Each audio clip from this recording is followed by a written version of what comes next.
निरहुआ ने कहा इस बार बनेंगे अखिलेश यादव मुख्यमंत्री। कभी बीजेपी के भक्त हुआ करते थे, आज अखिलेश के साथी हो गए। दिनेश लाल यादव निरहुआ का वीडियो सोशल मीडिया पर वायरल। बीजेपी वाले वीडियो देखेंगे तो दंग रह जाएंगे, सपा के लोग झूम उठेंगे। क्या कमल को छोड़कर अब निरहु चलाएंगे सपा की साइकिल? क्या दिनेश लाल यादव निरहुआ ने छोड़ दी बीजेपी? दरअसल एक वायरल हो रही वीडियो में यह दावा किया जा रहा है कि कभी अखिलेश यादव को अपना सबसे बड़ा दुश्मन बताने वाले भोजपुरी फिल्म इंडस्ट्रीज के मशहूर अभिनेता दिनेश लाल यादव उर्फ निरहुआ बीजेपी छोड़कर सपा की साइकिल चला रहे हैं। ये वही निरहुआ हैं जिन्होंने अखिलेश यादव के सामने बीजेपी के सिंबल पर आजमगढ़ से संसदीय चुनाव लड़ा था और बुरी तरह हार हुई थी। और एक टीवी चैनल पर दिए गए इंटरव्यू में निरहुआ ने एक बहुत बड़ा बयान दिया था। निरहुआ ने कहा था कि मुझे हराने वाला कोई पैदा ही नहीं हुआ, मैं ईश्वर के लिखे हुए को मिटा दूंगा। सबसे पहले तो मैं आपको ये बताता हूं कि मुझे हराने वाला कोई पैदा नहीं हुआ, क्योंकि मैं स्वतंत्र आदमी हूं। मेरी विचारधारा स्वतंत्र है, मैं किसी का गुलाम नहीं हूं। स्वतंत्र भाव नर का अदम्य, वह जो चाहे कर सकता है।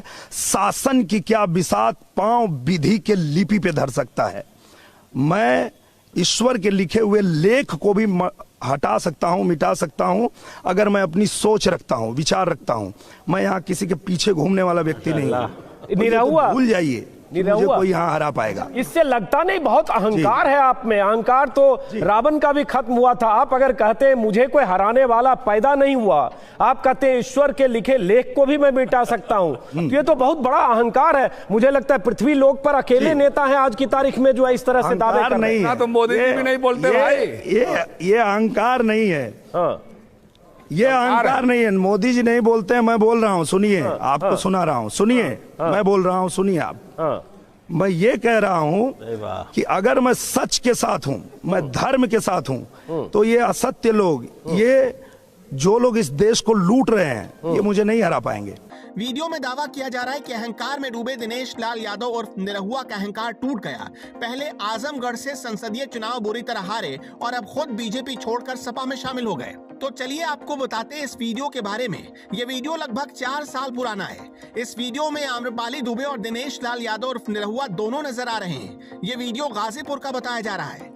दरअसल गाजीपुर में हुए निकाय चुनाव में सुभाष पासी सपा से उम्मीदवार थे, तो दिनेश लाल यादव और निरहुआ के बेहद करीबी थे सपा विधायक सुभाष पासी।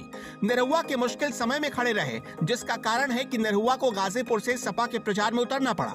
ये वीडियो निकाय चुनाव का है, जिसमें आम्रपाली दुबे और दिनेश लाल यादव निरहुआ दोनों नजर आ रहे हैं और समाजवादी पार्टी और अखिलेश यादव को मुख्यमंत्री बनाने का ऐलान कर रहे हैं। ये वीडियो झूठा साबित होता है। अखिलेश यादव के साथ नहीं बल्कि बीजेपी के साथ दिनेश लाल यादव और निरहुआ जुड़े हुए हैं और बीजेपी और अपनी पार्टी की सोशल मीडिया के माध्यम से जमकर तारीफ भी कर रहे हैं। लेकिन ये भी सच है कि अखिलेश यादव के लिए कभी दिनेश लाल यादव और निरहुआ ने वोट मांगा है और मुख्यमंत्री बनाने की अपील की है। आपको क्या लगता है इस बार किसकी सरकार बनेगी? कमेंट बॉक्स में जरूर बताएं। और यहाँ बहुत ही महत्वपूर्ण ये चुनाव है, ये घर घर का चुनाव है। रही बात दिनेश और आम्रपाली की, तो ये सब मेरे बहुत ही पुराने कलाकार जो हैं, जिनको मैंने एक मौका दिया था मुंबई शहर में और इनको मैंने प्रमोट किया। दिनेश हमारे इस क्षेत्र का बच्चा है, मेरे सैदपुर और गाजीपुर जनपद का लाल है, जो आज मुंबई में जाकर के सुपरस्टार हो गया। भोजपुरी का एक नाम उसने रोशन किया। तो हमें इनको कहने की ज़रूरत नहीं होती, वो मेरे हर चुनाव में आते हैं। इस वक्त देखिए सर, उनकी नीति अलग है, भाजपा वालों की नीति अलग है। पहले तो पब्लिक को परेशान किए, अब वो घर घर जाकर जब पब्लिक परेशान हो गई तो अब घर घर जाकर योगी जी आएंगे, मोदी जी आएंगे, समझाएंगे, जाकर सभा करेंगे। जनता उनसे काफ़ी परेशान है। जो है मुख्यमंत्री जी जो है एक समाजवादी पार्टी पे कटाक्ष करते हुए उन्होंने कहा कि कम समय में हमारे जो है विकास ज़्यादा हुए हैं और समाजवादी पार्टी में ज़्यादा समय में विकास कम हुआ। इस पर क्या कहना है आपका? पिछली सरकार में अखिलेश सरकार थी तो विकास तो बहुत हुआ। आज आप इनकी 8 माह का कार्यकाल देख चुके हैं। भारतीय जनता पार्टी का जो योगी सरकार है, विकास के नाम पे 0 है। मुन्ना जी, कभी इस नगर पंचायत को आदर्श नगर भी कहा जाता था। जी, इसके पहले 15 साल पूर्व